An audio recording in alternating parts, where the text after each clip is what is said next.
મા બાપ માટે અત્યંત ચોંકાવનારા બે કિસ્સાઓ સિવિલ હોસ્પિટલમાં ફરી સામે આવ્યા છે. 1 વર્ષની બાળકી, બનાસકાંઠાના રહેવાસી એવા ખેડૂત પરિવારની દીકરી, રમતા રમતા મોટા ભાઈએ નાની બહેનના એમ કહેવાય જમણી છાતીના ઉપરના ભાગે એરગનની ટ્રિગર દબાઈ અને એરગનની જે પેલેટ હોય એ એના શરીરમાં ઘૂસી ગઈ અને એ બાળકીને સિવિલ હોસ્પિટલ લઈ આવ્યા. દૂરબીનથી તપાસ કરી, એક્ઝિટ વુન્ડ હતો નહીં એટલે દૂરબીનથી તપાસ કરી અને એનો વુન્ડ શોધ્યો અને મહા જહેમત બાદ, કેમ કે નાની એરગનની જે પેલેટ હોય એ ટિશ્યુની અંદર ફસાઈ જાય, એક્સરેમાં દેખાય પરંતુ એને એકચ્યુઅલમાં ડિફિકલ્ટી પડતી હોય છે પકડવા માટે, પણ અલ્ટિમેટલી એને કાઢી દેવામાં આવી અને બાળકી બિલકુલ સ્વસ્થ છે.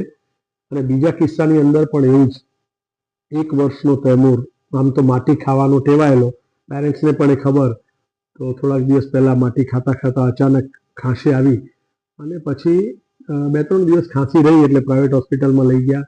ત્યાંથી પછી એલજી અને છેવટે શારદાબેન, જ્યાં એને વેન્ટિલેટર પર મૂકવો પડ્યો. સિટી સ્કેન કર્યું તો કંઈક ફોરેન બોડી જેવું દેખાયું એટલે એમને સિવિલ હોસ્પિટલ મોકલ્યા. સિવિલ હોસ્પિટલમાં આવીને અમે એની બ્રોન્કોસ્કોપી કરી તો એના ફેફસામાંથી પથ્થરનો ટુકડો કાઢ્યો અને જેવો આ ટુકડો નીકળી ગયો, બાળક વેન્ટિલેટર પરથી બહાર આવી ગયું અને એને સ્વસ્થ થઈ ગયું અને બંને દર્દીઓ ડિસ્ચાર્જ થઈ ગયા. મા બાપને ખાસ ફરીથી વિનંતી કરીશ કે આપનું બાળક જ્યાં સુધી 5 વર્ષનું ન હોય, જ્યાં સુધી પોતે કંઈ સમજી ન શકે, ત્યાં સુધી ચોક્કસથી એના ઉપર ધ્યાન રાખો. ઘણા બધા કિસ્સામાં એલઈડી બલ્બ, સ્ક્રૂ, વટાણા, ચણા કે સિંગદાણો ફસાઈ જતો હોય છે અને શ્વાસોશ્વાસ વધી જાય.